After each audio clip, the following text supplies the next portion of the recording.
What you building? Big blue Ford. What are you gonna call it? Leadfoot. Where'd you get that from? It just came to me. What you putting in it? 460. I've got a 490. That's pretty cool. That's pretty cool too. Thanks.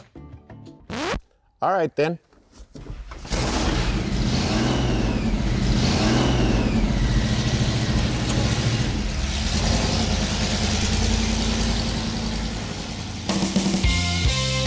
You're watching PowerNation. We got a perfect day for this. I mean, sun, no clouds, little bit of a breeze, ton of gear, and two completely untested trucks that need to get some miles on them. You wanna go hit some dirt and trails then? Let's do it. All right. Honestly, this thing made it in here quite a bit easier than I thought it would. It was easier than the Land Cruiser. Yeah, I mean, it just walked right up the entrance hill. It made it up to the staging area just fine. I mean, honestly, for what is essentially a bone stock truck, I'm pretty impressed so far. Yeah. I mean, this is the era where trucks were still all metal. You know, they were made for work, not comfort like they are nowadays. Yeah. Let's see if she'll cut through here. And bump. There it is. Snap it around, snap it around, snap it around. Ah! Oh, oh, oh, oh.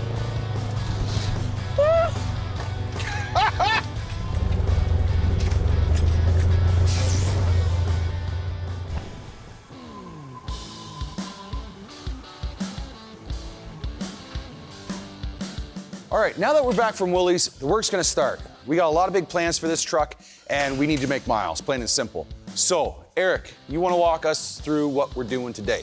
Well, I think it's gonna be easiest if we get started taking all the body panels off. Everything but the cab's coming off this frame, and that'll give us a lot easier access to get the drivetrain and suspension out once we get it up on the lift. So I think that's a good place to start. All right, cool. Pop the hood. All right.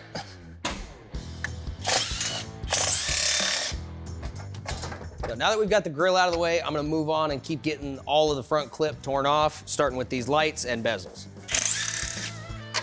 Hey, Chris, a lot of this stuff's in pretty good shape, so try to be careful taking it apart, will you? All right, no problem. Have you seen my 10 mil? I have not. I don't believe you. You know, it's one thing I don't understand about these OBS trucks is why this part had to be so complicated to take apart.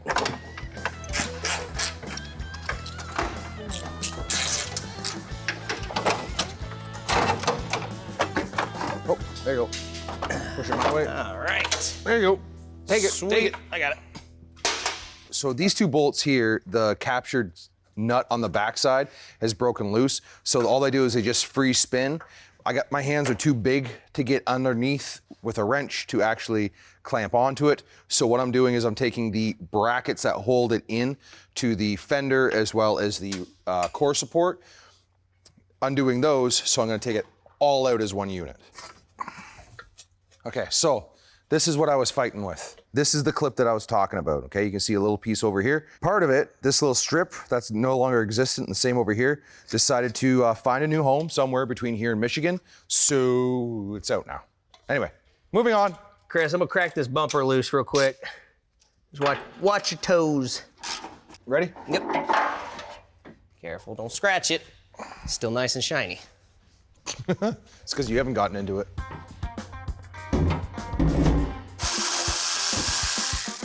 All right, off we go. How about competition? Competition? Yeah. Whoever gets the fender off first.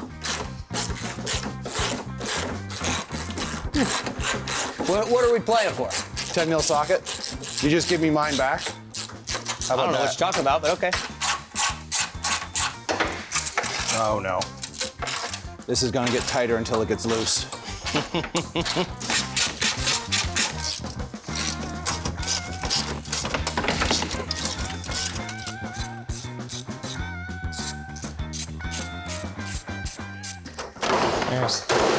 There you are. Time. Yeah, Come but on, buddy. But now, Who's sweating and breathing heavy and who's just chilling? Hey man, I won. Okay, windows down.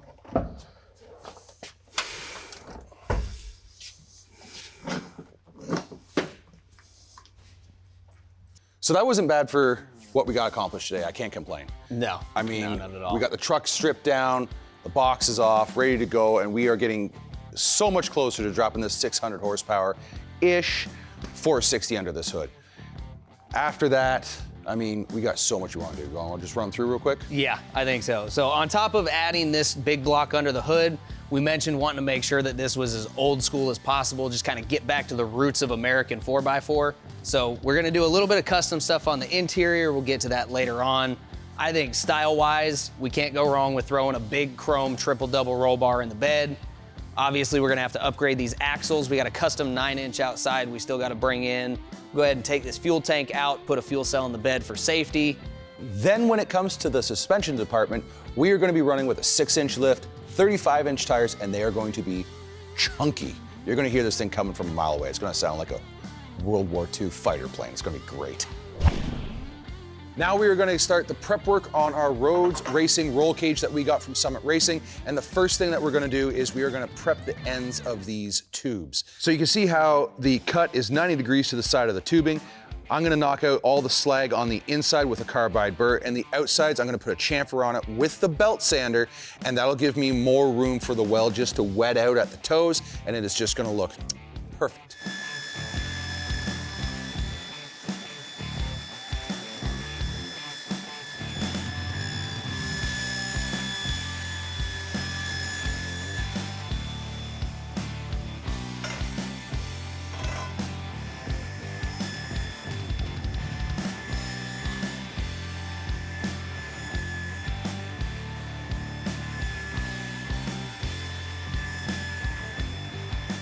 I beveled the edges for a larger surface area. Why am I doing it with these ones here? When I'm sitting there and welding this out down through here, I have a nice trough for the weld to sit in, and I'm gonna get good consistency the entire way across, good penetration. What happens when I put a third plate in here? What happens? I'm gonna have 3 things trying to occupy the same point in space. By knocking off those corners, all right, I'll be able to put a little tack in there, and then when I go to weld, I'll weld right over that tack, and everything is going to become smooth and consistent, and it is going to be a much stronger weld.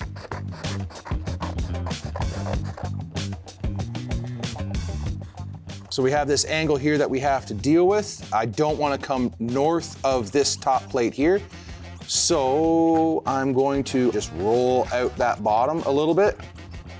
Now that I have a rough line to start with, I'm honestly just gonna trim close to it and just keep doing the same thing over and over and over again until I get the fit that I want and go from there.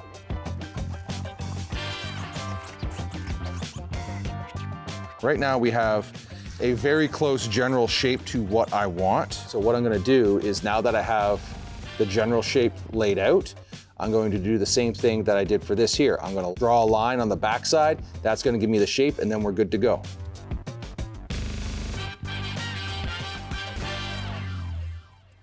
Now that I have all of the paper templates transferred over onto the steel plates that were provided with the kit, I'm actually just gonna cut it out into the bandsaw. I'm gonna go as close as I can to the line as possible, and then get to the line on the belt sander, put it in, final check, and then tack weld it together.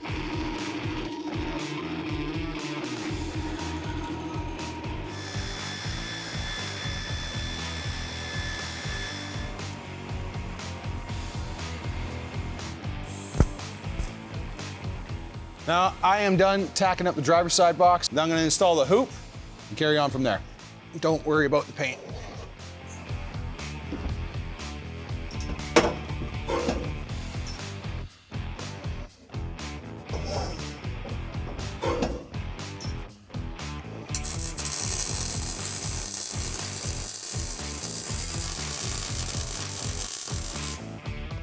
There we go.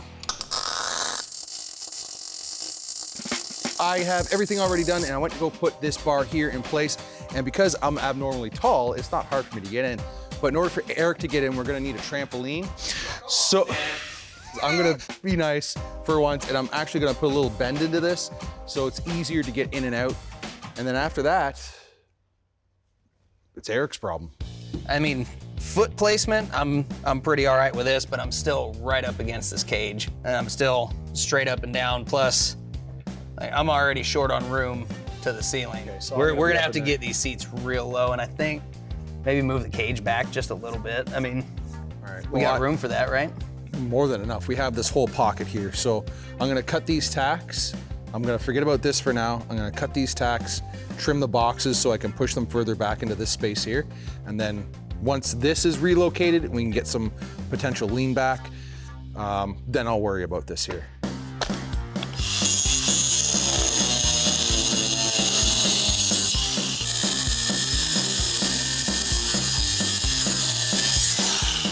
Oh, that's heavier than I thought. Perfect. I got it. Yeah.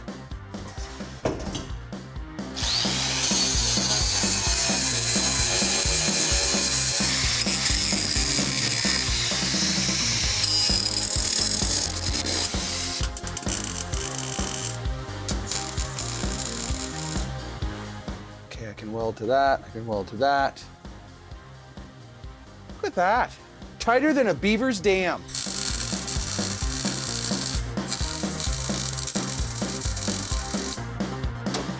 Okay, for creature comforts and function, I'm gonna put a bend here, roughly about 10 to 15 degrees, lowering this down. This way, while we're riding and everybody's having fun, elbows can go out and nobody gets hurt. So let's go over to the bender.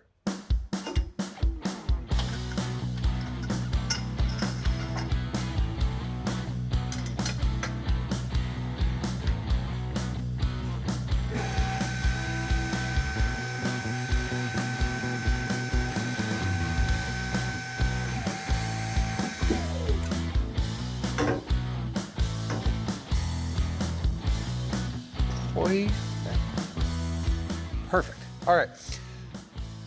So I know this doesn't look like a big change to some of you guys, but this little variation here is going to take your projects from here to here.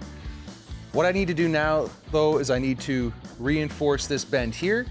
I'm going to do that, and then once that's done, I'm going to recreate it on the other side, and then after that, we are ready to rock and roll, welding this thing out, and then welding it into the cab.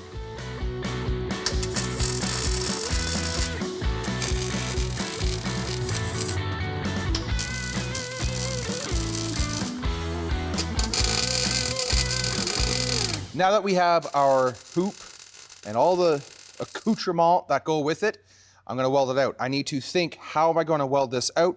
Because I do not want start-stops here in the center. One, I don't like it. Two, it's not gonna be as strong. So what I'm gonna do is I'm going to weld here and down and around, and I've have it lifted up off the table as much as possible so I can try and get this all in one go.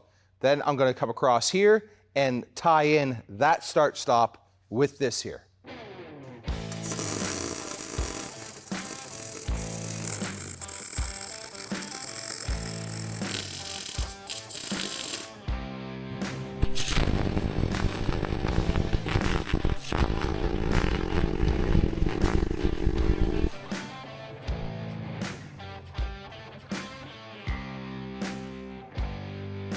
All right, roll cage is done. I'm not gonna hand this off to Eric. This looks sweet, but I'm starving. Eric! Eric, I need you! This is our old 8.8 rear axle. Now, from the factory, these things are pretty solid, but with what we're doing to this truck, we need something a little beefier, which is why we got this nice fancy 9-inch from Quick Performance. As you can see, this axle is missing a few things that it needs to be installed under our truck, which is why we still have the old axle here, because there's some measurements we need to take and transfer onto our new one.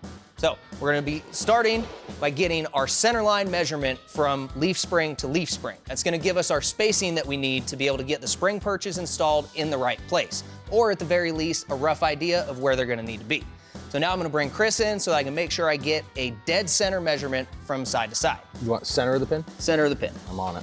All right, and we are looking at 44 and a call that 9/16. What we're gonna do from here is we wanna find a dead center point on this axle based off of this measurement.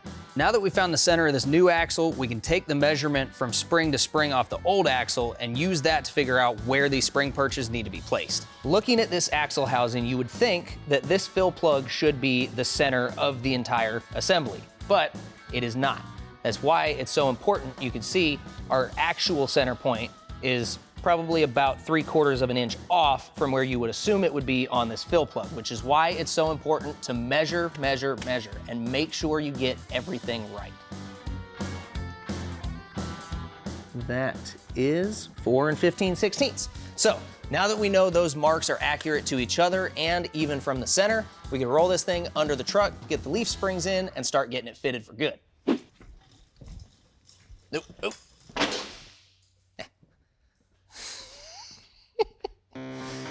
It rolled a little better than I expected it to. Before I can place the axle under the truck, I'm gonna go ahead and get some new shackles and the new leaf springs that came with our 6-inch BDS lift kit that we got from Summit Racing. So you can see our spring doesn't quite reach to this front hanger. So what I'm gonna do is I'm gonna take a C-clamp right here, and that's gonna squeeze the springs together and spread those eyes out so it actually reaches and we can get this bolted in.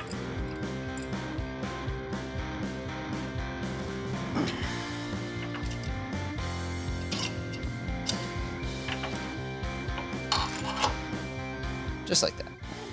Now, the reason that this method works is putting these clamps on here essentially simulates a load being put on the spring. Now, it's not the easiest thing in the world to do, but it is one of the easiest ways to get new leaf springs fitted, especially if you've got really stiff lift springs like we've got here.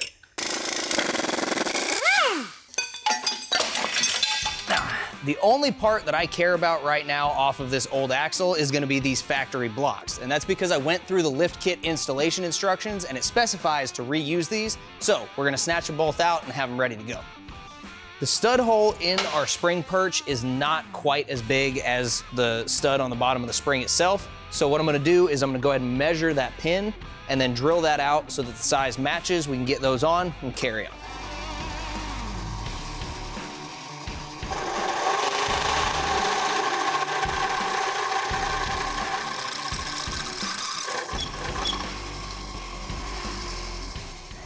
Double check. Oh yeah, that is perfect. All right, send it. Watch your fingers. Right there. Let's go ahead and, we're just about, okay. There, we got that side in. All right, go ahead. Do you need this to come forward a little bit? Just a touch. There we go. All right, give her a little pump. A little more. All right, see we got just a little bit of tension on our block here. So I think for right now, since this has to come back out, should be okay. We could always come back with a wrench or a ratchet, tighten them up a little more later on. Now that we've got our angle set and all of our measurements are where we want them, I'm gonna go ahead and get these perches tacked on.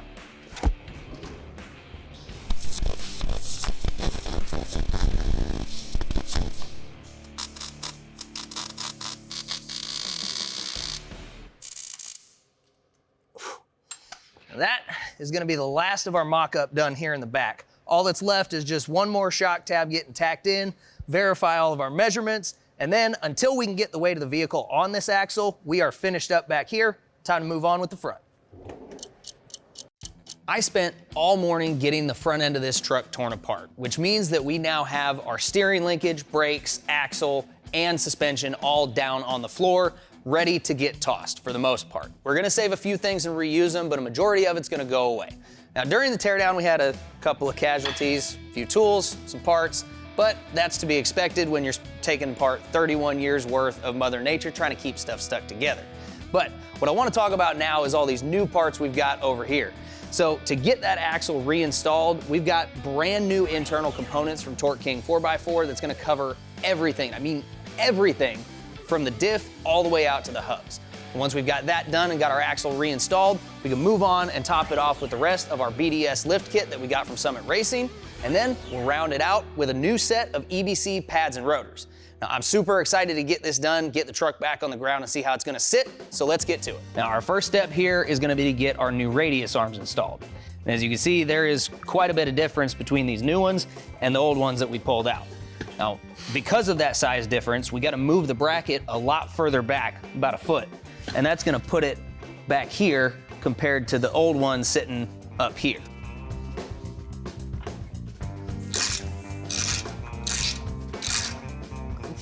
Now, our C-clamp is a little bit close right here. So what I'm gonna do is I'm gonna get these 3 holes drilled, get the bolts in, then I'll be able to take this out of the way, get that drilled and bolt installed.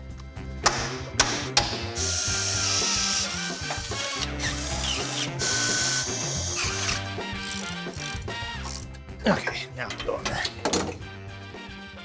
Now, before I can actually install this drop bracket, we got this template that came as part of the instructions in the kit. Gonna show us exactly where we need to drill new holes to replace the bracket we just cut out. Now that we've got the axle in place, go ahead and get this pivot bracket torqued down. There we go. Now, it is finally time to get this big honkin' coil spring installed. Now that we've got our spring in, the last thing we've got to do over here is going to be to get this shock installed, and then we can call the lift kit on the passenger side finished up. Now, it's important to keep in mind here that we are just doing this for mock-up. Now, once everything goes on, we're going to get the truck back on the ground, make sure everything's fitting right and sitting right. Then we'll go ahead and take it back off, get some paint done, and then do our final install.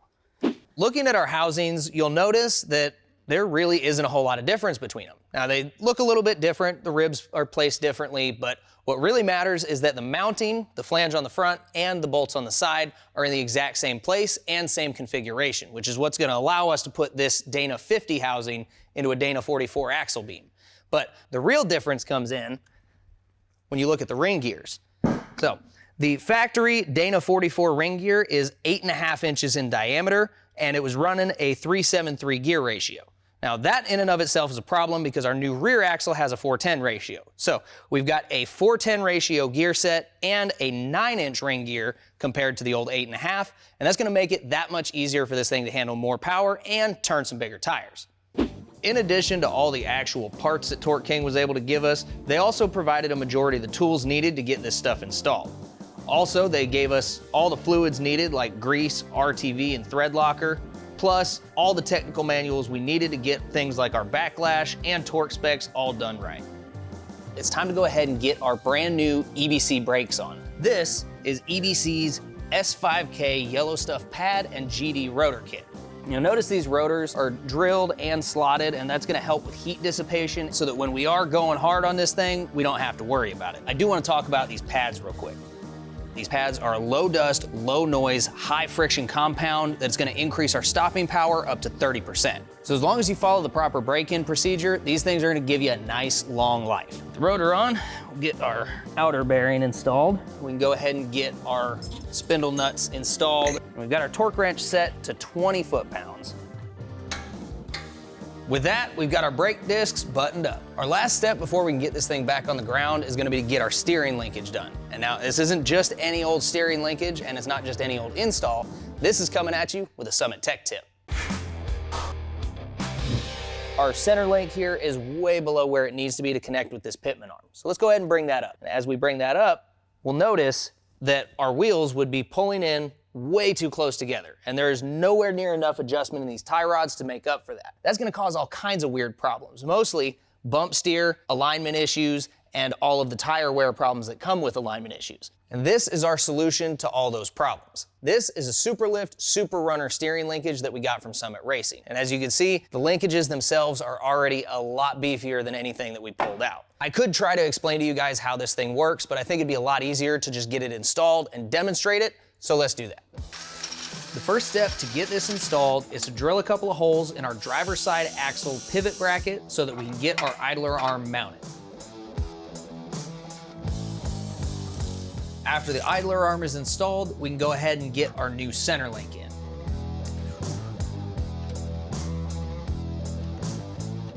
From there, it's time to get the tie rods in and make a rough adjustment to get our toe at least close to where it needs to be.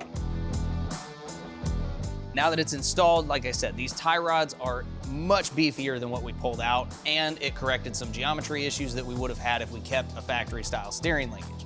But now that this is done, we're just about ready to get this thing on the ground. We're installing a set of 17-inch Pro Comp wheels that we got from Summit Racing, wrapped up with some 35 by 12.5-inch wide Super Swamper SSRs that we got from Interco.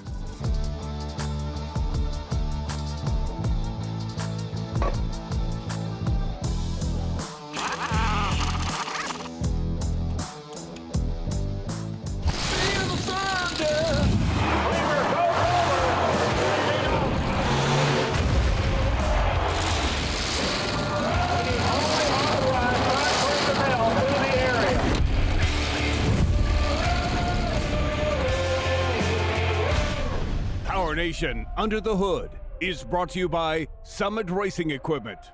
It ain't too often a truck comes along and changes the game, but it's even more rare that it comes along and creates its own. Man, that is a lot of truck. Dan, how's it going?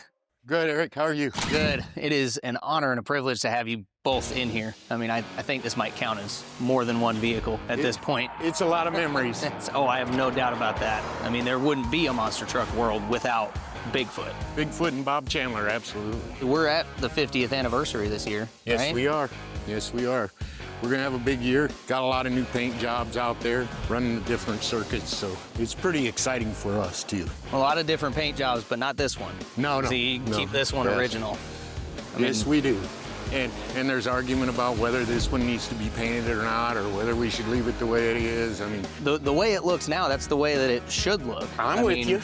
I'm with you. This is what everybody expects. You think of Bigfoot, this is the truck. Right. You know? I mean, you can't change that. No, Well, that's got to stay. It's a neat piece, definitely a neat piece. Yeah, I don't even know where to start with talking about this thing. I mean, there is just so much of everything to talk about. I guess we'll just start at the back and just see how this thing is It built, works for how it's me. put together. Absolutely.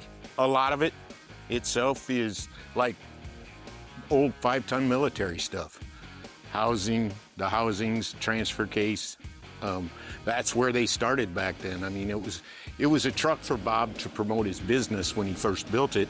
And as he promoted it and it got bigger and his foot got heavier, hence the name Bigfoot, they had to build bigger parts, put bigger parts on it, and they used what was available at the time. So this truck really, it was more of a snowball than anything. It was a shop truck. Bob had a 4-wheel drive shop, and this was really a promotion tool when he started, and that's where it all hence came from. Bigger tires, bigger lift kits. Yeah, I would say at 5.5 feet tall, that's a little bit bigger than stock. Yeah, the tires are actually fertilizer spreader tires. They use them on the sprayers in the field, and a lot of people ask where those come from, but it's an agricultural tire. Really, and it still handles all the bumps from jumping and running over cars and everything? They're rated for a lot more weight than what we are using them for. This was first to run rear steer. I mean, what other firsts has this thing done as far as engineering a vehicle like this? One of my favorites, it was the first truck to ever run over cars on purpose. There's a guy that had a 4-wheel drive shop that got a wild hair, and he's like, well, I can run over cars with this. And they tried it, and there's old pictures of it. And he's out in the middle of a cornfield that looks like it'd just been picked. And they took 2 cars side by side and drove it up over top of it. And it's really where it all started at.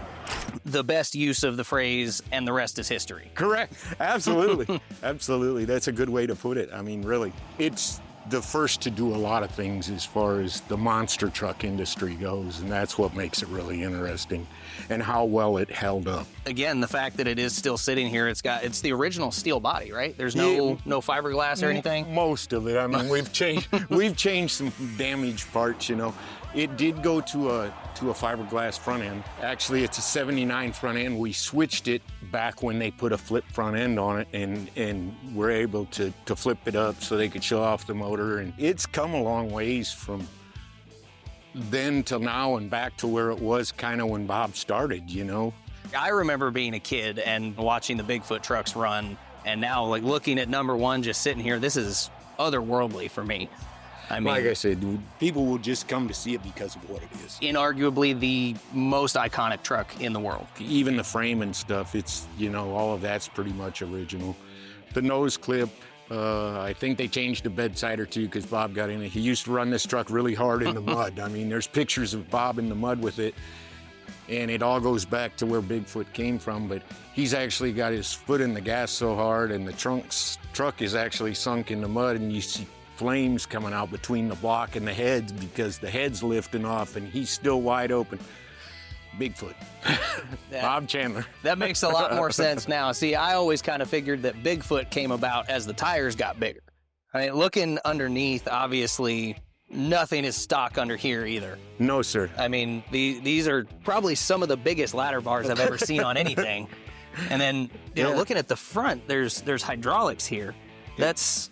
It was something that they tried and it worked to take a little of the cushion of the blunt of the cars when the front end tries to roll under because they were wadding leaf springs up.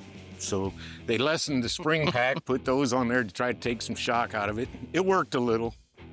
I mean, it's just, everything is just so big and beefy. I mean, you've got guards on all of the U-joints. That's probably smart, huh? A lot of the safety stuff that came into play later too. You know, you start chucking drive shafts out.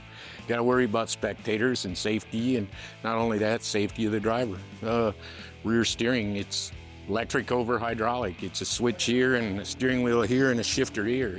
It's been quite a few years ago where we put everything on the steering wheel. It didn't work. It just makes it too top heavy. Everything happened too quick. You throw it in the corner and it just goes that way. It doesn't go that way. Well, that's not what you want them to do. So there's, it started here, but that's where a lot of it went. So suspension-wise, I see you've still got the leaf springs in the back and the front. What, is that a 4-inch block on top of the rear axle? Yes, I believe so. Now you're getting there, but yeah, it's either 4 or 6. I've always been a little iffy on using blocks over springs for a lift, but if it's good enough for this thing, I guess I'll put a block in anything from now on. I think the stack of leaf springs that's in there has a lot to do with it as well. Now that I see you got the old aftermarket grill on there that actually looks pretty good. Pretty good, yeah. Like I said, a lot of that stuff was either wrecked or rotted, and it was hard to find parts when a lot of that got changed, so they just decided to go to the flip front end and make it hydraulic, and that way he'd show off a little more, I guess, is the way I'm looking for it. And you got this winch on the front. Does that actually ever do anything? It did back in the day.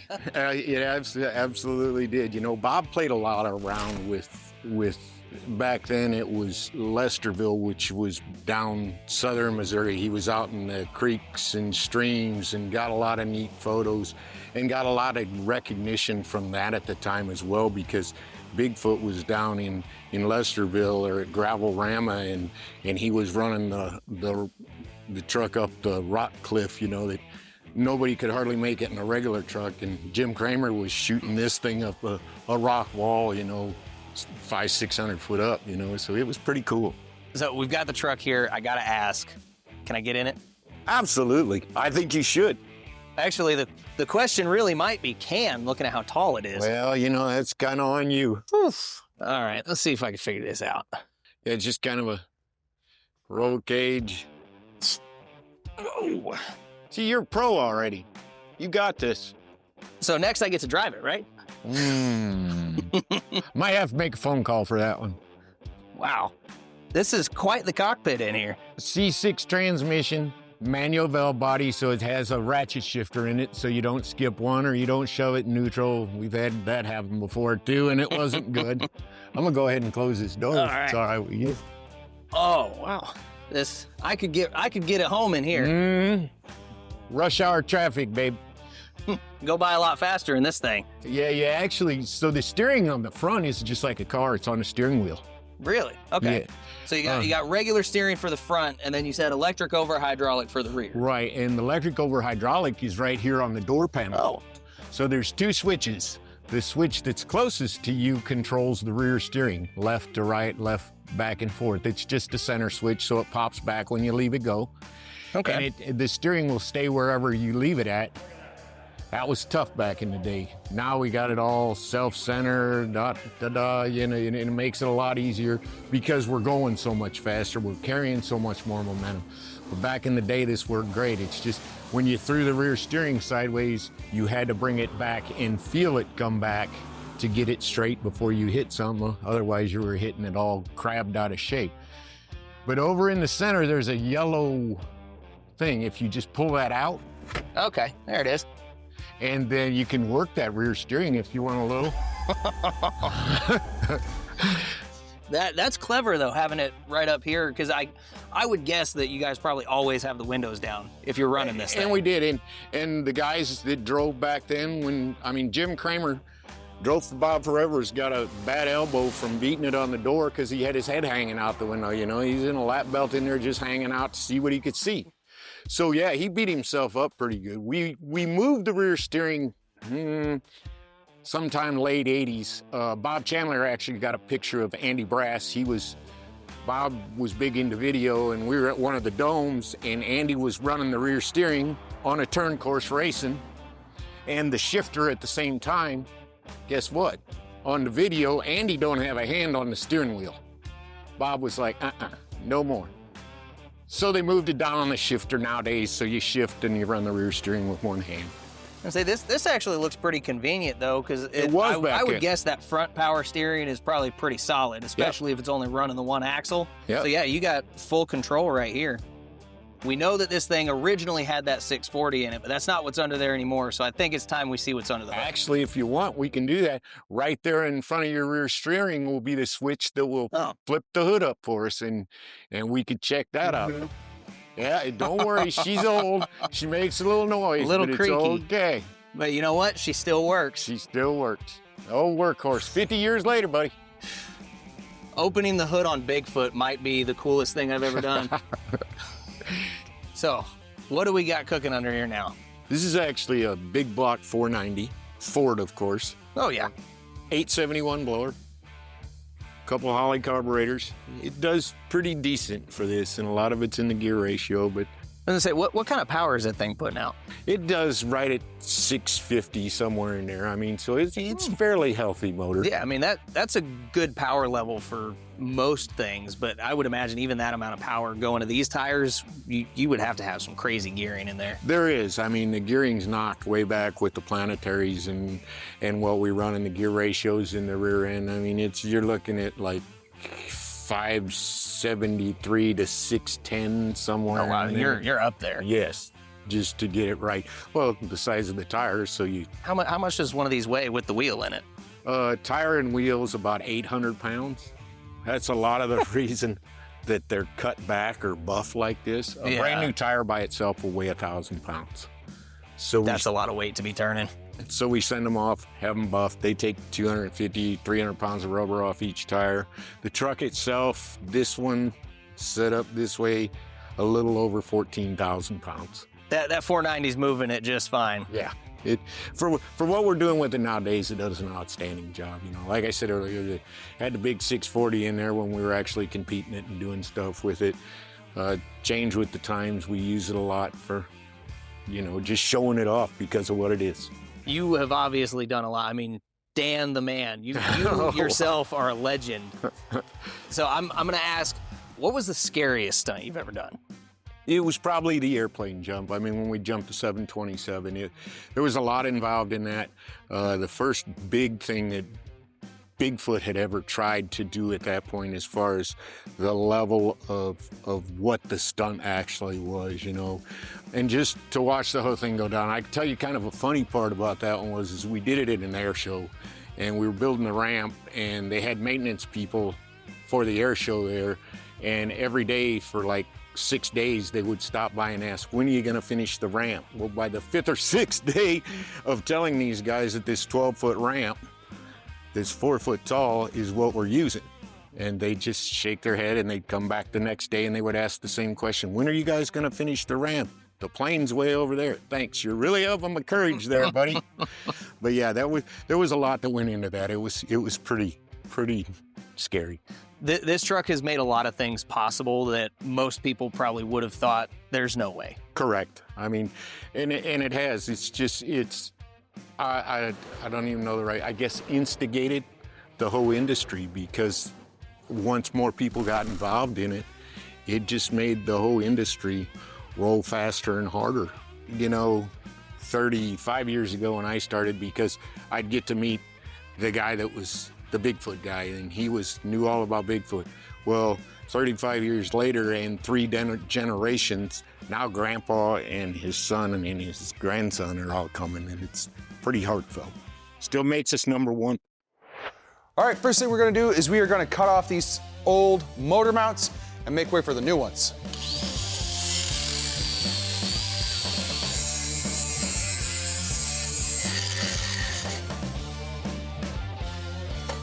Now that that's off, I'm gonna start fabricating the frame side motor mounts to get that 460 mounted. I got my cardboard CAD done, and as you can see, I got 2 different patches here. This little guy here is the first way you can do it. Make a patch to fill the hole, weld it in, and you're good to go. What I wanna do is make a bigger patch. Reason for that is it's gonna cover the top all the way down the side, so I'm gonna have strength in 2 different planes, and it's gonna give me a larger area to put the motor mounts for the motor.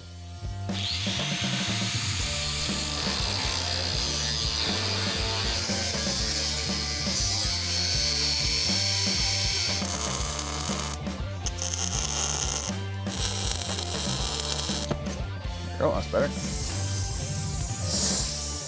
The material's going red. That's exactly when you want to start bending it. So you got to have everything ready. And now, you sit here. I need a hammer.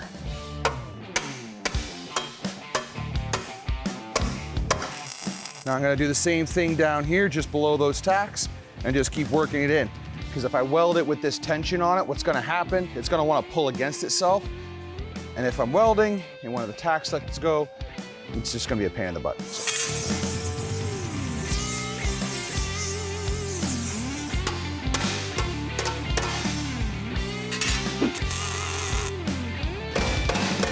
There we go. All right, next up, I'm gonna work in biggest patch to smallest. So now I'm gonna bend on this line here, get everything folded over, tack, tack, tack, and then this guy here should still be up. I'm gonna do that guy last.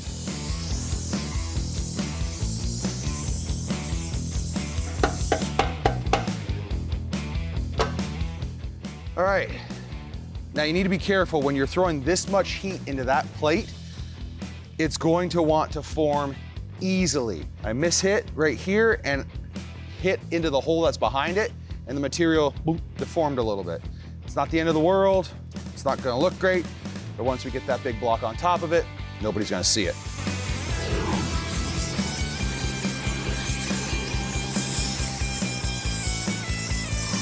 Something that happens when these plates are cooling down is they're gonna wanna spring back into their original position a little bit. And that's exactly what happened on the top of this passenger side plate. I thought I could get away without tacking these corners. I was wrong. So I'm gonna come back, heat it up, tack it, and then I can weld that out completely, move over to the driver's side, weld it out. So right now I'm gonna be working on the front side of the motor mounts. Why? Because I'm gonna be building off of the K-member that is in there, which is gonna give me lots of strength, lots of stability, and it is going to give me a great starting point to then build the back side of the motor mounts. We'll get to that in a minute. Right now, let's talk about the front. I started with just a piece of 2-inch DOM tubing that I pulled out of the scrap bin. Then what I did was I just cut a little pie slice out like this. Now when you put the bolt in, you can actually get in there a little bit with your fingers, but more importantly, you can see what you're doing. We need to create some legs that come off of this to mount to the K-member. And what I'm gonna do is I'm gonna take this plate here and I'm just gonna tack it on the ends. And what that's gonna do is it's gonna hold it in place, let me go over there and make sure that this is at the right angle. How far over do we have to go? Where it's sitting now is where it needs to be. Okay. I think what happened is once you took the tabs off of that motor mount on that side, it allowed it to shift because we were using those tabs to hold it in place. Yeah. What if the whole motor went up a little bit? My hands are good. A bit more. How's that? Right there. Okay. I don't want to go any higher than that, so that works out. In that case then, I'm gonna bring over the welder. I'll tack this in position. All right, perfect. We got this core support and radiator both from Summit Racing, and as you can probably tell, it is not anything close to what we pulled out, but that's okay, because this is for a 92 to 96 diesel on the core support and an 83 to 94 diesel with the radiator. Now, this actually bolts into our factory location on our frame, so we don't have to worry about doing any modifying or anything like that to make it fit. Now, the radiator itself is part of Summit Racing's classic OEM radiator line. Now, that is going to give us top performance cooling, all while not having to worry about modifying anything on the core support side. Now, these radiators are offered in various styles and sizes to fit your engine bay and your needs. If you're looking for one and you need something that's not going to break the bank but still give you the best performance possible, make sure to check them out. But for the time being, all we need this for is to get it mocked up and make sure we've got clearance for our fans later on.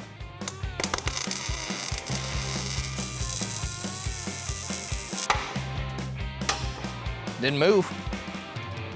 And that works because we're still looking, we're just a little bit off kilter this way. But now that we've got that in, I think we can use that to hinge down, and that'll help lower the top of the engine a little bit too. Now that this is done, I'm gonna move on to the driver's side. Now that this is all tacked in place, you can see I have this big gap right here. I have to fill that. I'm gonna plate that in later on, but for right now, this is perfect so we can keep the train rolling. I mean, you scratch the paint off the bell housing. Ah, man, we gotta start over.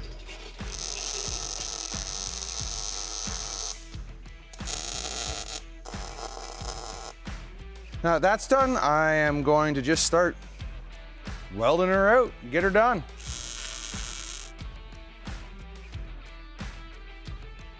Now that we have the front part of the motor mounts built, fabricated, welded in their forever home, we're gonna move to the back. That motor, it's pushing out 600 plus horsepower, okay?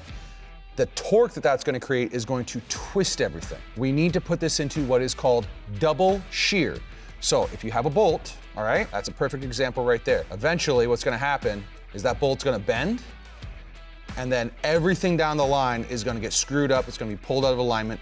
You don't want that. You want it in double shear, so no matter what, it is good to go. For right now, we're gonna work on the back end of this, and this is how we're gonna start. I have my cardboard, and I have the cardboard template from when I made this filler plate, all right? What I think I'm really gonna do is go off the bottom of this K-member here. It's wide, it's super strong, and it's gonna be more than enough beef for what we need.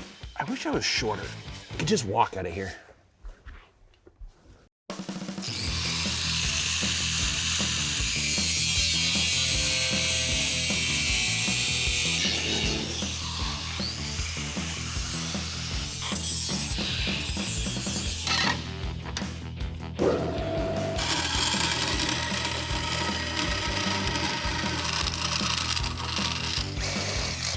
These drill bits could be used as a deburring tool.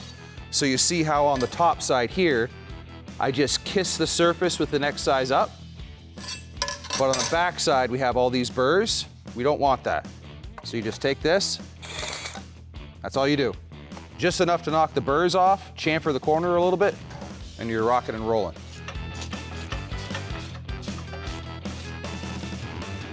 Eric loves doing brake lines. So doing this with the stock ones actually is doing him a big favor and is letting him be more creative. Friends, there's a lower lip that you can't see on here, and I want the bottom of this to sit right in the corner of it. It's the strongest part of this section, so we're gonna utilize that. I think what I'm gonna do is just bend it just slightly below the joint itself. While I'm there, I like the amount that I have sticking up above the motor mount, so I'm just gonna bend that in the opposite direction. Nothing crazy, like 10 degrees at the most, and then we're gonna get rocking and rolling.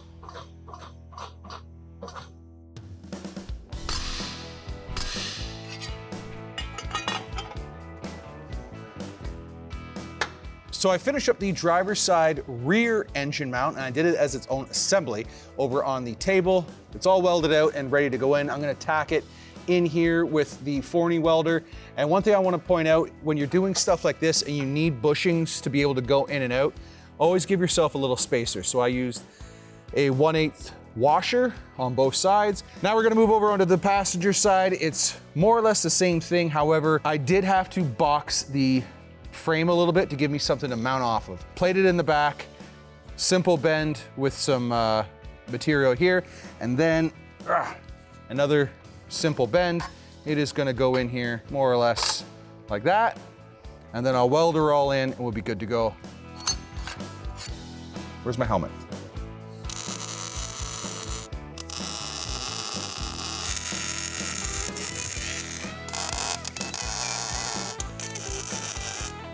That side's tacked in, ready to be welded out. This side's tacked in. I am not ready to weld it out completely yet. I have to do this in steps. This back plate, I want to weld that to the K-member, and then I got to do that from the inside. So if I put this in, I'm not going to have enough room. So I'm going to undo this bolt here, pull out the motor mount, give myself a little bit more real estate. I got it set to the welder relatively hot. This way I can do a quick, fast downhand weld, get it in there nice and hot, good penetration, because penetration is key when you're welding. And then I might do a little stitch on the inside on the bottom here. Once that's done, this guy will go in and we're good to go.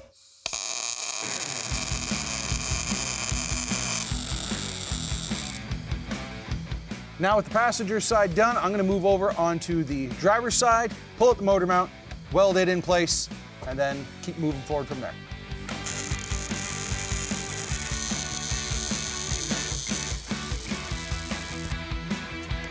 Now I need to let that cool down as well so I can weld the inside, because everywhere I'm gonna rest my hands to get stability is gonna be hot.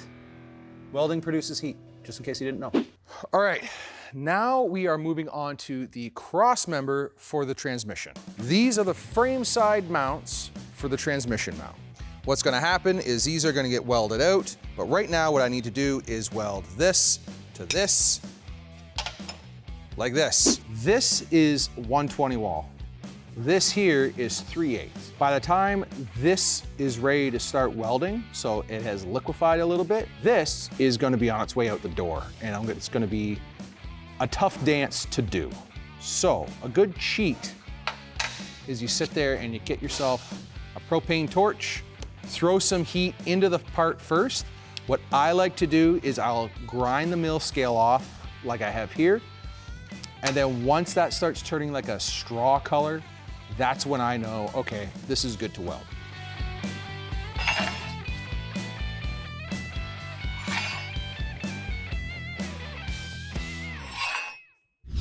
All right, now that we have these made up, let me show you where we're actually gonna put them on the truck.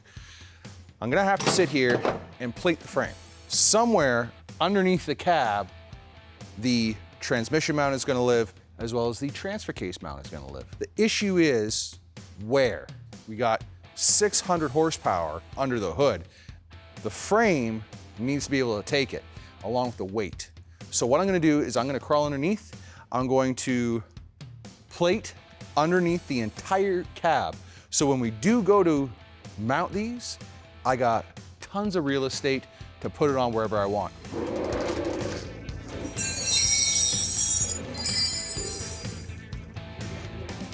So what we need to do is this section of frame is where we're gonna box it in. I need to remove this bracket, which is one of the original cross members, this exhaust hanger.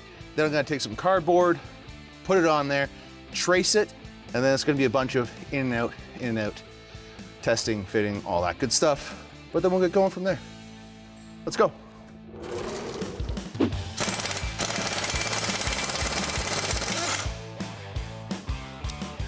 All right, I spent a little bit of time under the truck doing a little bit of cardboard CAD. I have everything transferred over onto some 3/16 plate. Now I'm going to run it through the bandsaw, get it all ready to go, and then we'll go put it into the vehicle.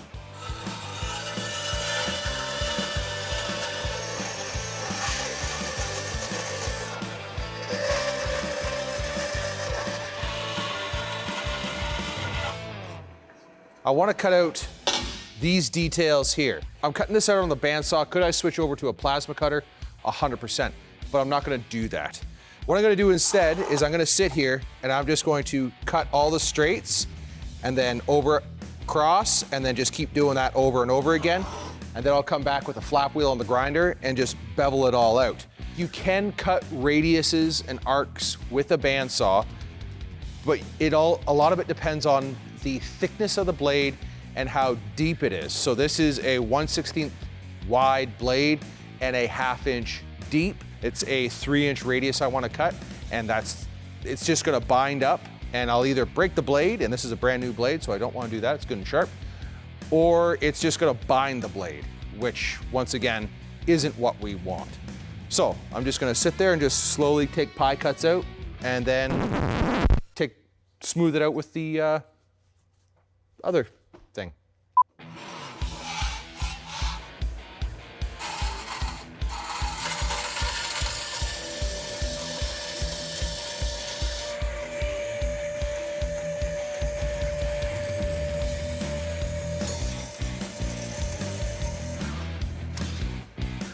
The thing to remember is this truck is from '94, so nothing is going to be 100% straight. There's a few little bends here, but it's nothing that I'm concerned about. This fits nice.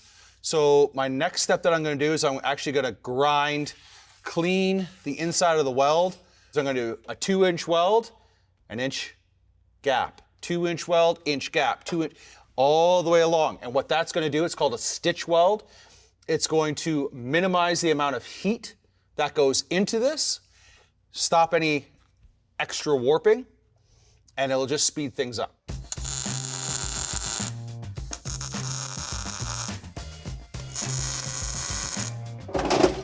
Another point to make is wrap your corners, okay? And I'm not talking well up to the edge and then reposition and then go over here and then wrap it. No, if you can sit there and in one motion go all the way around and come down, you're gonna have a stronger weld. Reason being, the force that it's gonna take to actually pull this plate off is gonna be through the roof to begin with. But in some applications, if you don't do that, it's gonna be easier for this weld to start cracking at the edge than any other one of these welds. It's gonna look better, it's gonna be stronger, and it's just good practice welding in uncomfortable positions.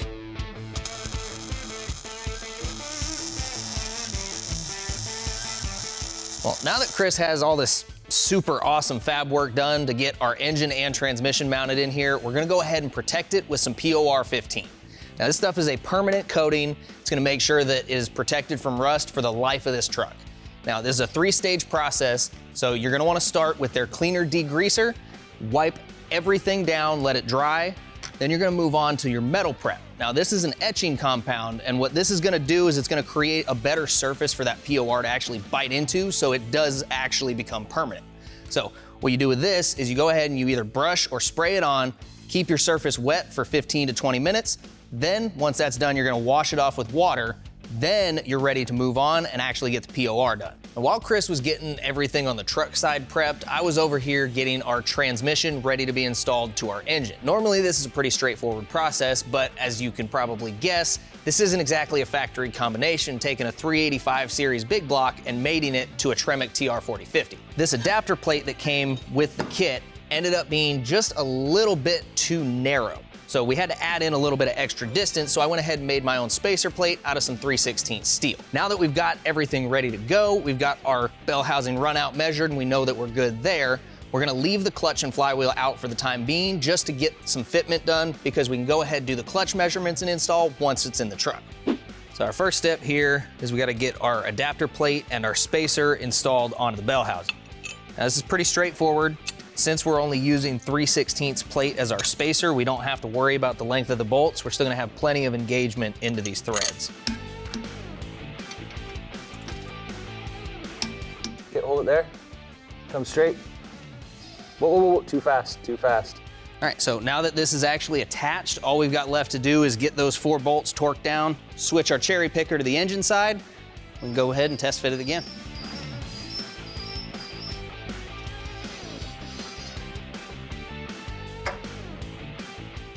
I'm gonna tighten that up just ever so slightly. All right, I'm gonna start dropping the tail end.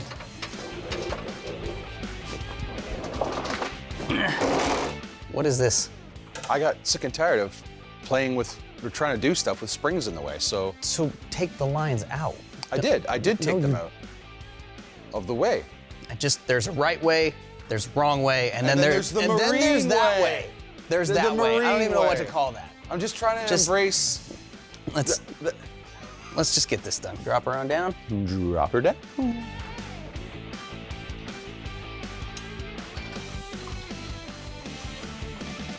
Before we actually start building out our new gauge panel, I want to talk about a few of the options we have on how to make this happen. So what I've been thinking, I'm going to go over 3 of them with you guys. So first, we have the original cluster, which we can take apart in pieces, which we're going to be doing no matter what.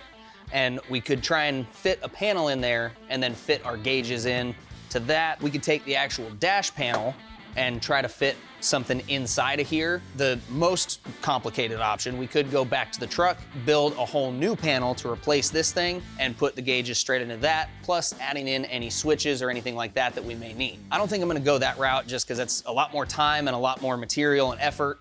So let's get this torn apart and see how well these gauges are gonna fit inside of this cluster.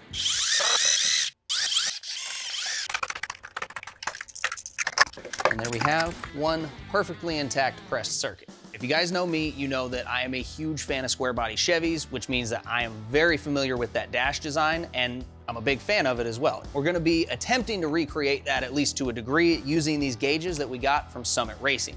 Now these things are actually Summit Racing brand, and they are all electric, come with everything you need to get them installed. We've got our speedo, tach, fuel level, water temp, oil pressure, and our voltmeter. That is everything you would need to know in your dash. So we're gonna be getting all of these put in. Now, one of the cool things about these Summit gauges is they have what's called a full dial low warning. So with, say, your fuel or your voltmeter, if it starts reading low, like your alternator's going out or you're almost out of gas, you can actually program these things so that the entire face of the gauge will start to flash at you and say, hey, something's going on and you need to check it out. Definitely gonna have a lot of trimming to do in here. Things don't have to be sitting exactly where I want them to end up at. This is just to see space-wise if we could fit it all inside of this case. As you can see, inside of the case itself, it looks like we would definitely have room to fit all of the gauges.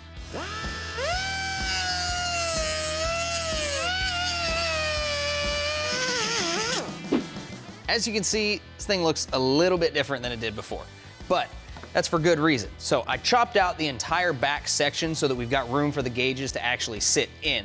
Now, before we install them, obviously we're gonna need to make a plate to go across the front of this so that they actually have somewhere to sit. But for right now, we're just getting our fitment dialed in. So we're gonna put that bezel in right there. Just do another test fit, see if any more clearancing needs to be done. Got a small gauge in here. We could scoot that over a little more if we needed to. Looks like we will definitely have room to get these in here. Now that I'm done clearancing all of our plastic pieces, I'm over here in the metalworking side of the house because I need to make a plate for the gauges to actually mount to. Now, I'm gonna be using this piece right here as a template and just get a rough outline here. Now, I could use this, but I don't wanna have to cut these pins off because that's what's gonna help locate everything back where it needs to go, and we are going for that factory fit back into our dash. Now, while I'm working on this, Chris is out back behind me, and he's working on finishing up the cross member for our transfer case. Now, this outline is gonna be a little bit rough just because I can't get this piece all the way flat onto our metal, but that's okay because leaving a little bit of a gap around the outside gives me a little bit more to work with to make sure we can actually get this thing fitted in properly. Like I said, templating off of stuff like this isn't always the easiest, but it's a lot easier to take more out than it is to put it back.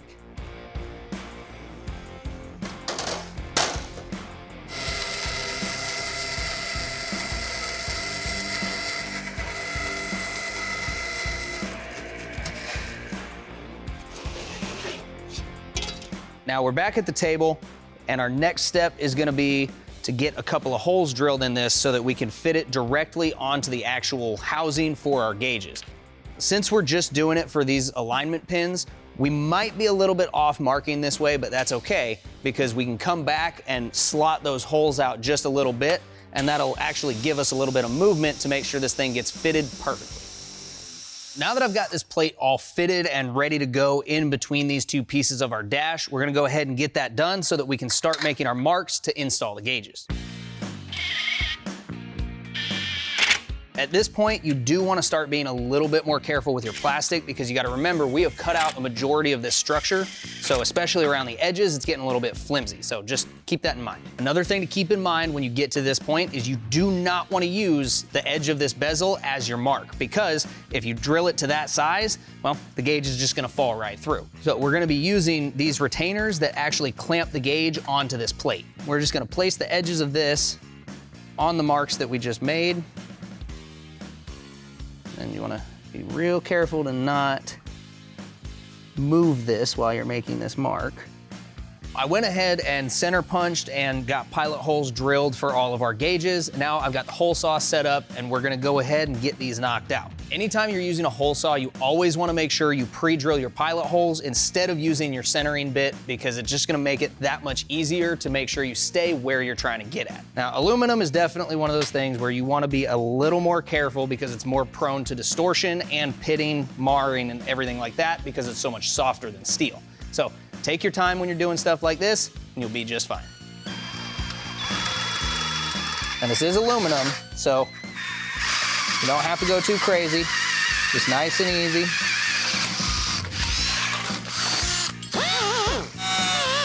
Now that is gonna give us all the information we might need off of our dash, and it looks real good. Looking at this now, looks like we are gonna have to clearance just a little bit out of this right here. And then, like I mentioned earlier, a little bit out of our centerpiece right here. And then the same thing on our outer bezel. That way we've got a better view of our voltmeter. But I think this thing looks awesome, and I'm pretty confident we can go ahead and call this finished up. You guys go bug Chris for a little bit. All right, while Eric has been doing that, I've been over here working on the transfer case. Now, I got the transmission in, now I have to get this transfer case settled home. I think I got it figured out here. We're gonna do a custom cross member in this and just hang it completely. I want it to be a little bit lower than the output of the transmission. This way, it's not as steep of an angle going from the transfer case back to the rear axle. And for the front, I actually don't have to worry about that because it's gonna be rotated ever so slightly.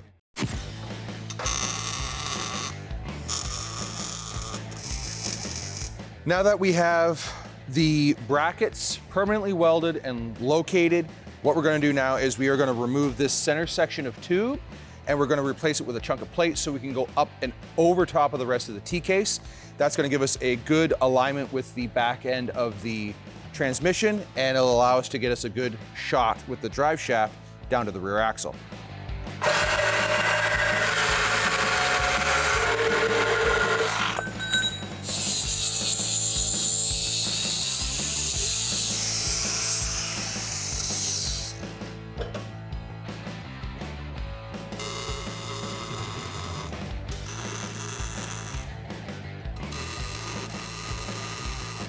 Now, weld her out, move on to the next bit.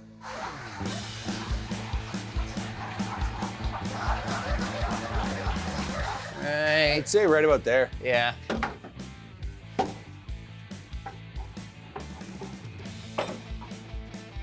we go. You wanna drop one in the back corner? Dude, I am too old to be climbing over this stuff. So go to the other side of the... Dude, I still have to come in from the top. Just go around the other side of the lift post, lean back, and do that. How long do you think my reach is? Longer than mine. This is our doghouse, also known as just the cover for our transmission tunnel because we have a manual. Anyway, we need to make a new one because the TR4050 that we have in this truck is too big and it is also further back, so our hole doesn't line up. So we need to make a new one, because if we don't do that, then we're just gonna be getting a whole bunch of mud and debris inside, and then Eric's gonna be complaining when we're off-roading, and he does that enough. So let me show you what we're gonna be doing. Speaking of complaining, found a slight issue back here. Of course you did. What is it? I went to make sure I dropped the other cat's paw in to make sure that we were even in the back, and I noticed we still have a little bit of a gap here. How much is a gap? Maybe 1/4 inch, but it's between the top of the bushing and the bottom of the cab. And it's because, You're sitting on the cross member. yep, Okay. floor's resting on there. So, just chop it back the rest of the way, do a full tunnel. Yep.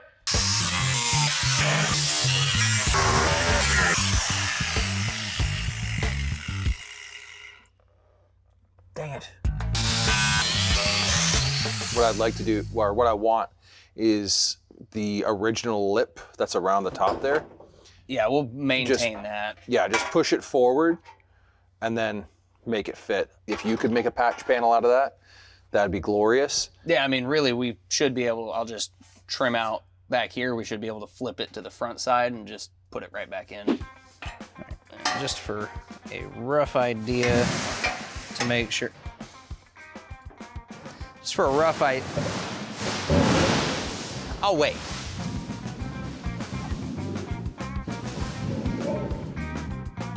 Would you like a hand? Sure. I knew it. I knew it. Anyways, now.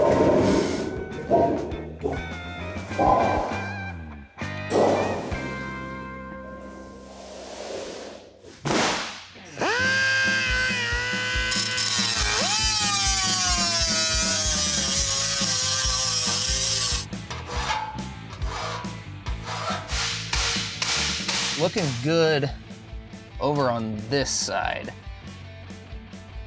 Everything still lines up. Over here, we've got this ear that comes off the top of the transmission case, and that is touching right here just a little bit.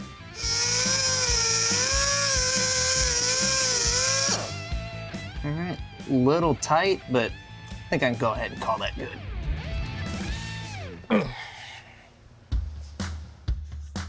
On the back end of the transmission tunnel, it narrows itself in. So what I'm doing is I'm obviously going to recess it in, but I need to take out 2.5 inches. So I'm actually gonna cut out 2, and then I'm going to form 1. So this is the edge that I need to form. And as you can see, it's nice and flat, all that good stuff. I'm gonna start up here, go all the way in, and you can see how it makes a little indentation like that. When I go all the way across, what's gonna happen is I'm gonna be able to take this piece here, lay it on top, and it's gonna be recessed down just enough so I can spot weld it along, and it's gonna look nice and factory.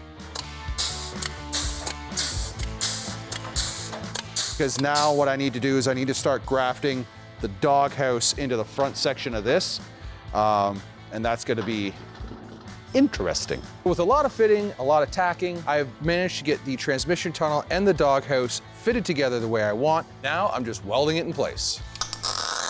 So now that Chris has this transmission tunnel pretty well buttoned up, I can go ahead and get in there and start on our wiring. Now let me show you what we're using for that. American Auto Wire Highway 15 Plus Universal Wiring Kit. Now, I've used a ton of American Auto Wire products here and I absolutely love them, especially for stuff like this, and let me show you why. So you know how when you make spaghetti, you pretty much always make way too much of it? Well, that's what this factory wiring is like. And this is just what was under the dash, and it is a disgusting amount of wires.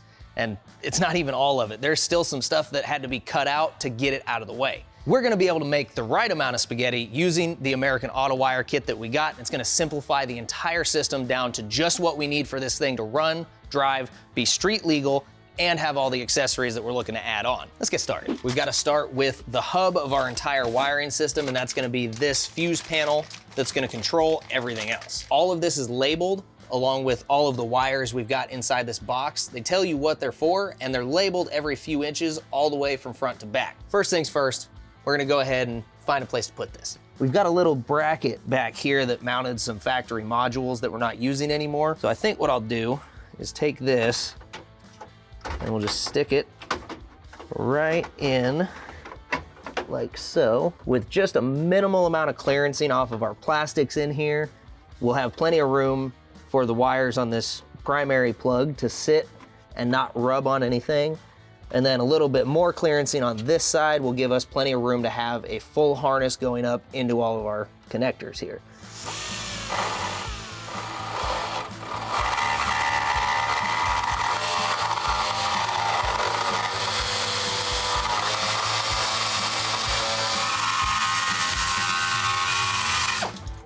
I think we can call that good. So we're gonna go ahead and before we start running the wires, we're gonna get some components installed so that we know where those wires are gonna have to go. All right, so there's just a couple of things I wanna get installed before I start actually running these wires. It's gonna be our new headlight switch, ignition switch, because as you can see, I pulled the factory one out, and our new dimmer switch, because it's always cooler to have one on the floor than up on the column. Yeah. So that'll work. We're still a little bit close, but I don't want to take any more out of that. So what I'm gonna do to solve that problem is when I go to screw this in, I'll just put a washer underneath of it on either side, and that'll give it enough standoff to be able to plug straight in, have no problems at all. Next up, we've got our headlight switch. Just right here next to the steering column is gonna be just fine. We had plenty of room behind that panel, so that's where that headlight switch is gonna end up living. Now, we do have one last thing to install before we get to the actual wires, and that is our new ignition switch. Now, these American Auto Wire switches are pretty slick, because you'll notice this plug is what's gonna handle all the main power in, starter, and all that. And we've got 2 more pins here for ignition hot and 2 extra pins for accessory power for anything like a radio or other stuff that we might be wanting to add in. So it's just a nice little added feature that comes with these switches. New rule, we are not adding door bars to anything until all the interior work is done from here on out. Like I said, we're not using our factory switch, and I could probably find a way to make this work inside of the column, but that would be a ton of modifying that I just really don't want to do. So we're gonna go ahead and mount it up here on the other side of our dash panel.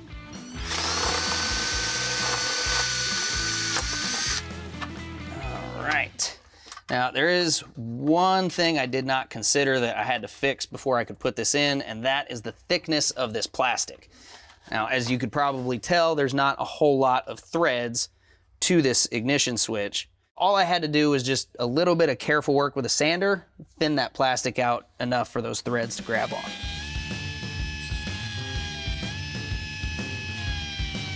That ought to work. So again, just verify our positioning. Straight up and down.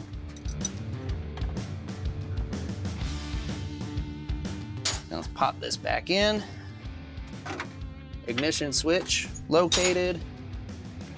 Headlight switch located, and neither of them is too far off from the factory positioning. I mean, obviously this is on the dash instead of the column, but it's still relatively close, and with older Ford trucks, that's actually a pretty common place for it to be, so I don't really see a problem with it. I gotta get out of here again. All right, now we got most of our interior wiring finished up and we're ready to start moving our way out into the engine bay, but before we can do that, we've got to get our Phytech Go EFI 8 system reinstalled. Now, this system was set up by Pat and Frankie, so a lot of the sending units and everything we need on the engine itself is already there. Plus, we already have the harness, which we might need to make some modifications to now that we're moving it from a run stand to an actual engine bay, but we can deal with that later once we get things like the battery and other supporting components installed.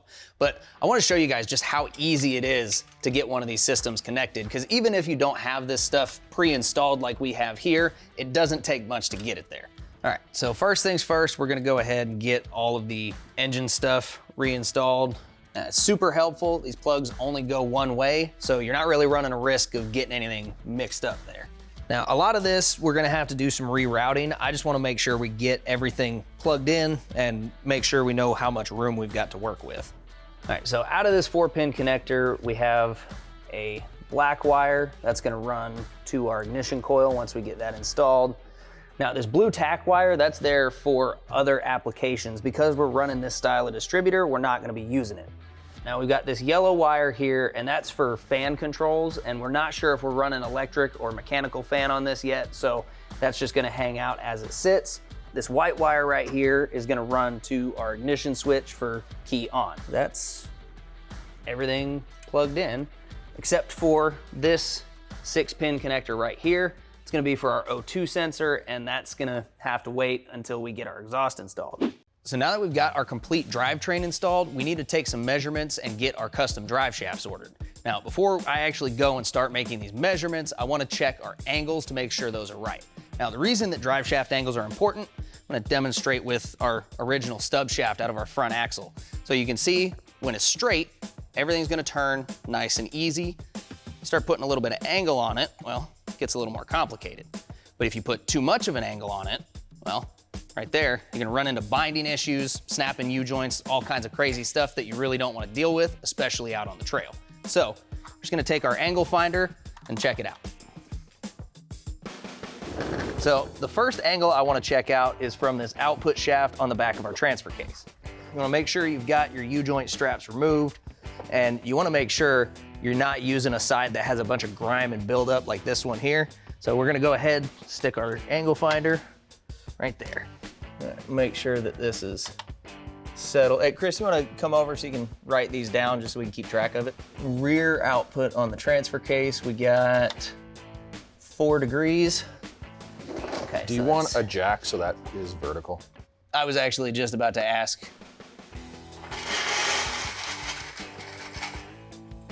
And that's got us at 3 degrees positive. So that's not too bad. There's only a difference of 1 degree there. I think the bigger issue is just the fact that there's such a height difference between these two.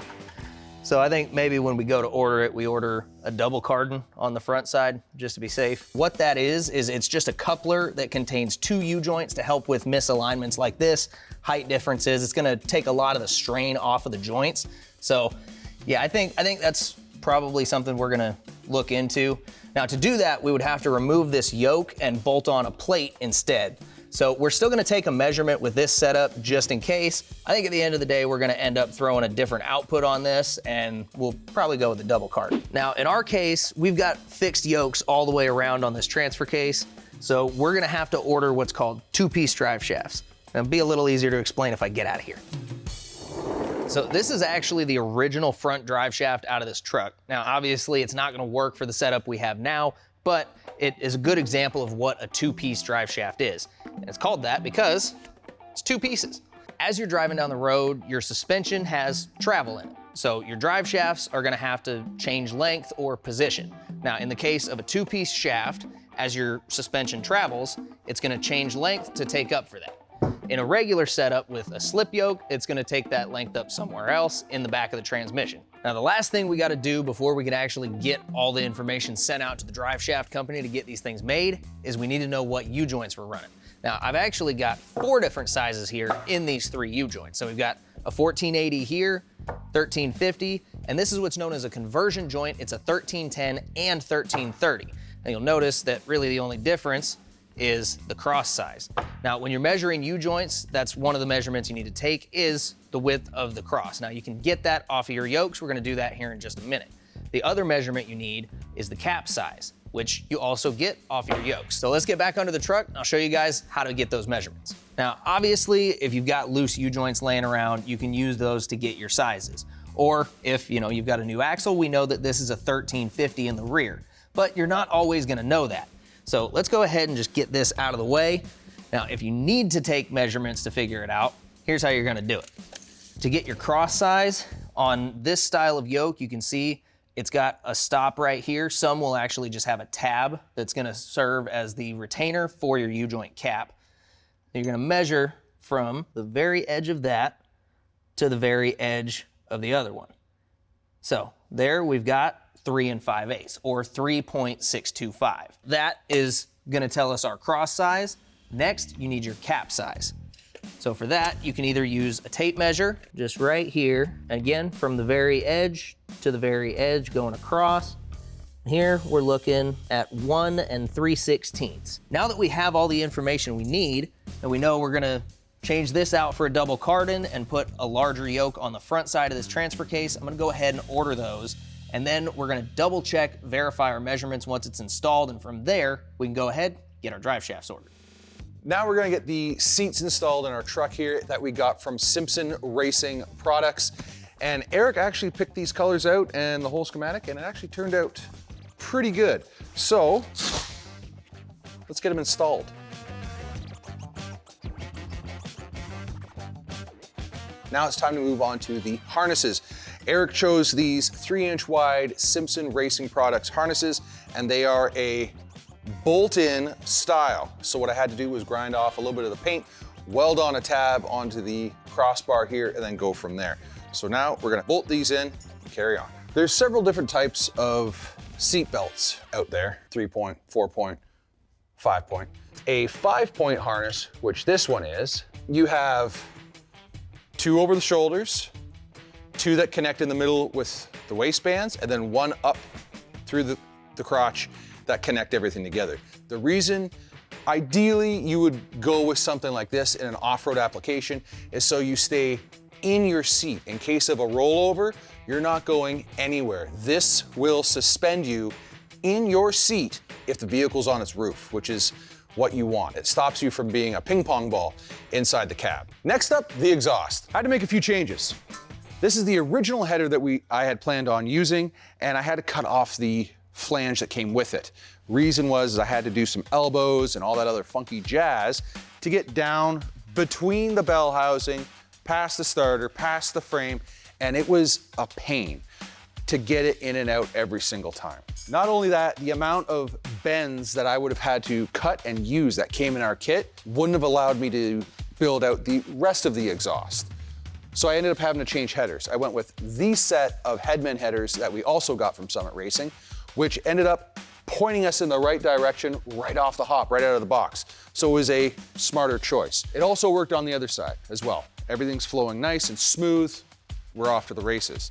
The passenger side is coming down and straight back. The driver's side is gonna come down underneath the transmission and bell housing and then come around and intersect with the passenger side. What that's gonna allow me to do is take the only O2 sensor that we're using, and it's gonna read both banks now instead of just the passenger side. Now, the key point you wanna keep in mind is you want this about 8 inches behind the header. This way it doesn't get cooked or anything like that. And to be honest, the more heat you can throw at these things, from what Pat and Frankie says, the better reading you're gonna get. So, I got more work to do. I should just use this one.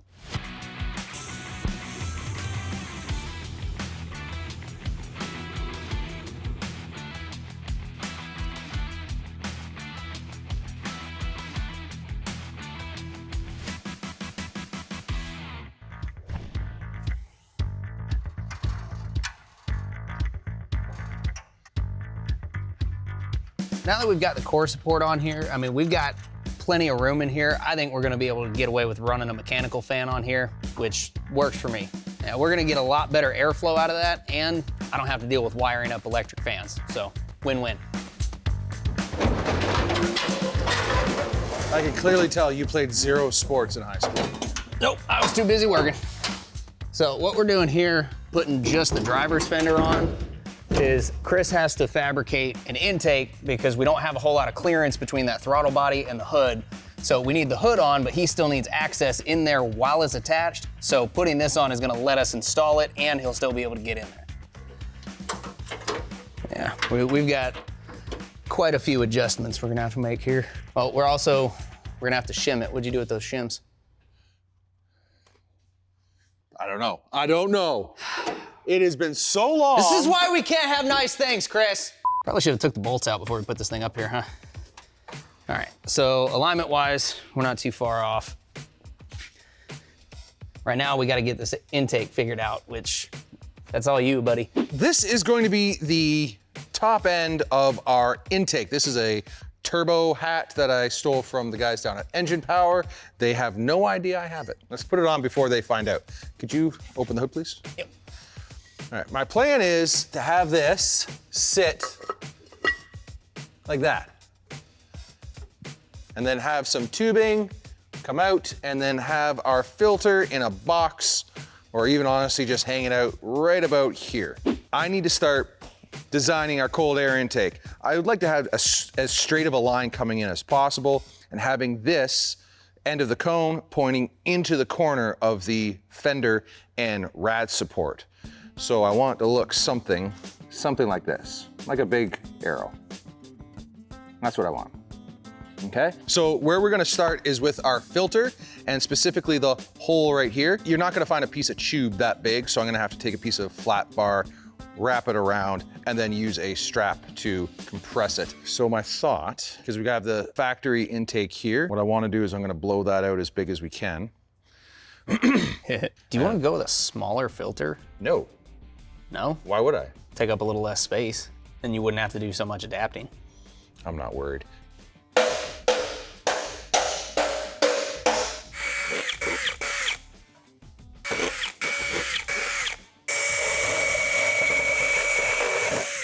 So what I'm doing with this knob here and crank assembly is there's a threaded rod, and this whole arm, this whole top arm, goes through the body and into the machine.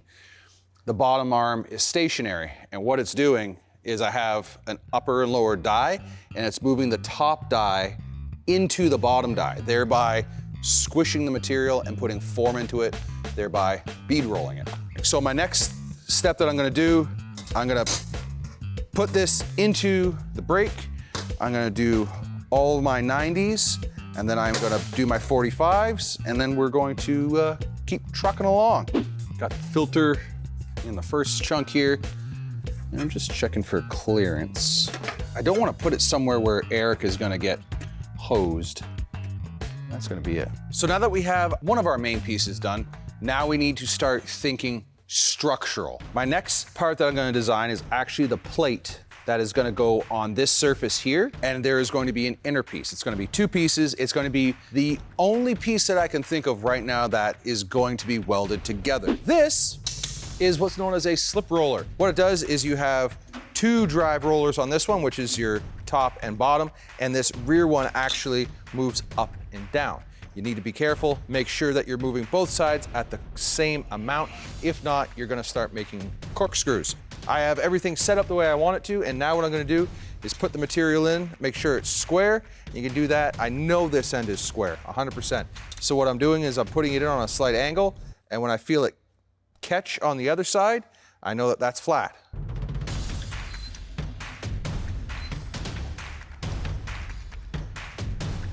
When you go to do this, never cut your material to the exact length that you need for your circle. So if you need a complete 6 inches of material to do your circle, don't cut 6 inches exactly, cut yourself 10. This is why. You can see how on the edges here and here, it's flat. I have to cut that out to make my circle. You know, I'm not far off all the way around.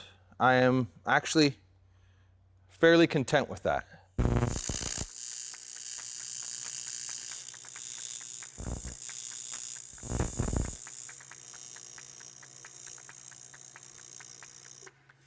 All right, now I'm just gonna let that cool, blend it down, roll it out one last time, and we should be good to go. Now that we have this seam welded up, I'm gonna go ahead, fit it to its proper backing plate. From there, I'm gonna install it into the cold air box, and then after that, into the vehicle. This way, the 600 horsepower big block Ford will allow us to have clean, cool air while we're out having fun. There are primarily 3 things that an engine needs to run. It's gonna be spark, which came along with the engine, air, which Chris just finished up, and the last thing is fuel. Now I'm gonna tackle the third leg of that triangle right here, and we're gonna do it using this Summit Racing aluminum 20-gallon EFI fuel cell. It's already baffled, so we don't have to worry about a whole lot of slosh, which we're definitely gonna be doing a lot of tossing this thing around. And it came with a pre-installed 0 to 90 ohm sending unit that is gonna jive perfectly with that Summit Racing fuel gauge we've got in the dash. Now, to actually get the fuel out of this nice, beautiful fuel cell, we're gonna be installing the last piece of our Phytech EFI system. That's gonna be this pump setup. These things are actually pretty straightforward, and there is a lot more that comes in the kit. It even includes instructions and all the parts you would need to convert your original fuel tank to an EFI tank to use this pump in it. But since we have the fuel cell and it came with a pre-installed bung for a 6-bolt fuel pump, we're gonna go ahead and just bolt everything right in. But before we can do that, we gotta take some measurements. We're gonna be measuring from the bottom of the fuel pump flange, so our measurement needs to be to the top of this flange right here. And that's looking just about 10 3/8. All right, so now we're gonna go ahead and snip that off, and then we'll do a test fit. That is excellent. Now we're gonna just take a look here through the fill hole. All right, so looking inside of there, you can see we are just a hair away from the bottom of the tank, which is exactly what we're looking for, because once we add in the gasket, that's gonna give us the perfect standoff for our pre-filter to sit exactly where it needs to. So that's good to go. Now, I know I don't have them on the table here with me, but it's important to note that these do come with really good, really detailed instructions on how to do all this, and I highly encourage you to use them. Black is our return line, white is gonna be our pressure line. So what we're gonna do is make sure that we orient toward our line that we actually need to be using. Just to verify that our depth is gonna be correct, we're gonna add our pre-filter, snap this on into place. Looking pretty good right there.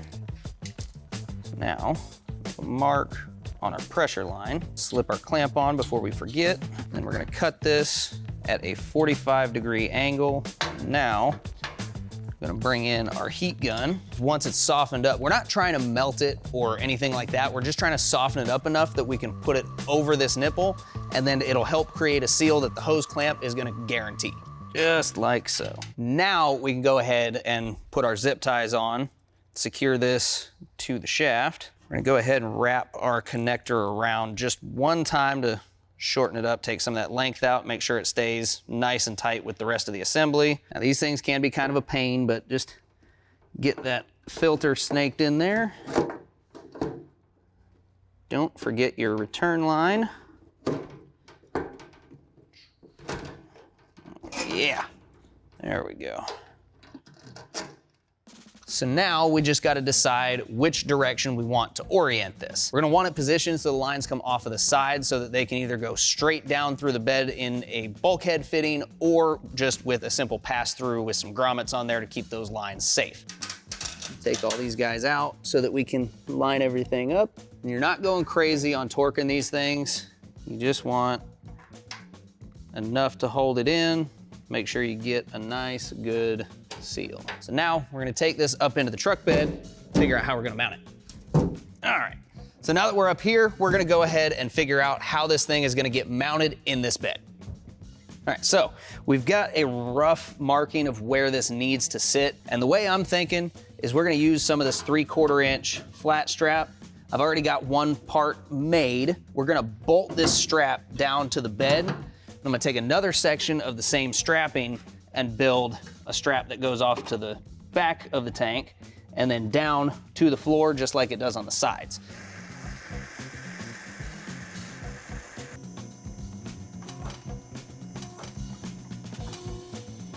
So now that we've got the second leg of our strap bent, measured, and fitted in place, I've got it lined up here on the table, everything's squared up. We're gonna tack these corners, that way we can flip it upside down, we'll weld the bottom and then grind that smooth, then weld across the top. That way, you know, we don't have to worry about any of this stuff.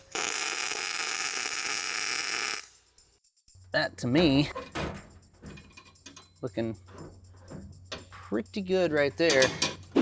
So the last thing we've got to do to get that fuel cell hooked up to our engine is to get our lines made. What we're going to be doing that with is some AN line. The fittings on our tank are -6, so we're going to be working with some -6 lines and more -6 fittings to get it connected there and at the engine. The fittings and the hose we're using both came from Summit Racing. It is Summit Racing brand, so we know it's going to be high quality and give us no reason at all to worry. So first things first, you want to make sure you've got a nice clean end on your hose that you can work with to get your fitting installed. We're just going to have to do a quick cutoff to make sure we've got a nice flush, even, clean end to work with. So now we are ready to get our fitting installed. First things first, we're going to get the collar put onto the hose. What you're looking for is on the inside, you want the end of the hose that you cut to be even with the bottom of these threads in as far as it can go. Once you've got this side of your fitting installed onto the hose, you're ready to put in the other half of your hose end. Now we're gonna do just a little bit of assembly lube on these threads here. This is gonna prevent these threads from galling up or seizing. Make sure you don't have any issues there. Now we're gonna go ahead, get this down as far as we can. Just like that, we've got a nice solid AN connection. It's ready to get fitted onto our fuel tank, run up to our engine. I've got to do a few more of these to get all of our lines done. I'm gonna finish that up and catch up with you in a minute. When it comes to safety, style, and all the small parts we needed to actually put all these things together and turn this truck into what it is today, we've got our friends over at Summit Racing to thank for that. I mean, really, the lift kit, the wheels, the core support, radiator. I could go on all day about all the parts that we got from them, but I'll just sum it up and say that this truck wouldn't have been possible without their help. And an extra special thanks to Knoxville Driveline for the set of custom drive shafts we got that's gonna push this thing down the trail. One of the last things we're gonna do before we actually roll this thing out of here is we're gonna go ahead and do an oil change because we wanna make sure that the oil that's in there is nice, fresh, and clean, so we're not gonna have anything to worry about out on the trail. And the oil we're using is gonna be this Schaefer's 10W30. What we're running here is Schaefer's Supreme 7000 Synthetic Plus Racing Oil. This stuff is made and formulated for high-performance engines like our 460 in Leadfoot. This oil offers superior film strength, excellent resistance to thermal breakdown, and it's got friction modifiers to help protect all your internal components so that you don't have to worry about any wear, scuffing, or abrasion. And with that, Leadfoot is complete.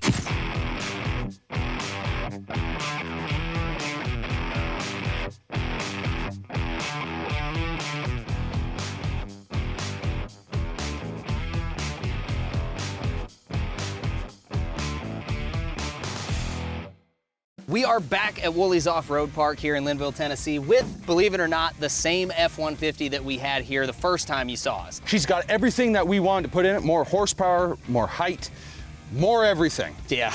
And I just want to get more trail time. Well, so let's go. Let's get after it. I mean, to say it's a world of difference from what we started with to what we've got now, that really is a little bit of an understatement. I mean, this thing is just ridiculous now. In all the right ways. Oh yeah. I mean, the entire goal here was build a truck that's just an old school, all-American four-wheel drive that has no purpose whatsoever except for being fun. And I mean, the sound of this thing alone should be enough to tell you it's a great time. Oh yeah. It's not something that you'd want to drive every day, but it's definitely something you want to drive every weekend. We're just rolling on through here. And for a trail rig, that's what you want. You don't want to have to sit there and be always in it or on the brakes or whatever. Right. You want to be able to have it so it holds itself at a certain point. Being able to just drop it in that first gear and just crawl down, super nice. First up, doing donuts.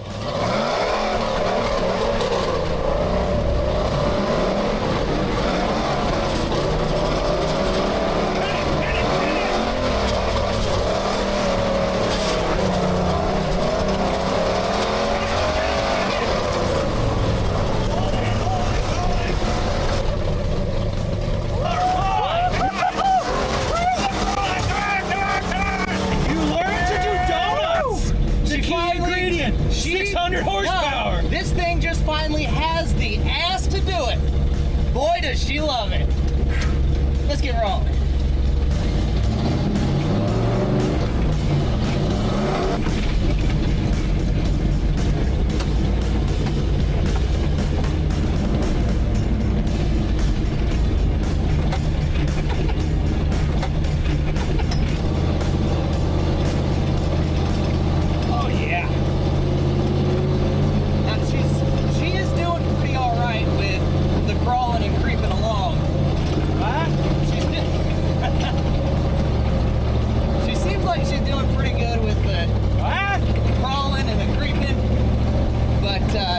She definitely likes it a little more when you give her some of the beans, you know?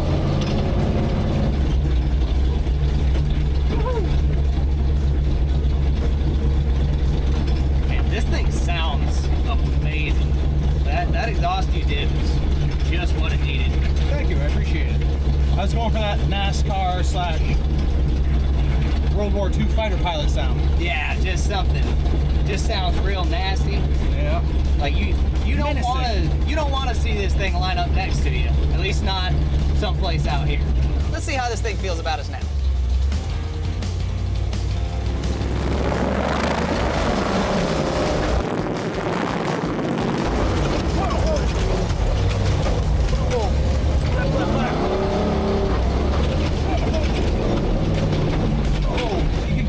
Here? Are we gonna be able to cut that? Yeah. Yo, cut her wide. Oh yeah, true. Oh yeah, she is just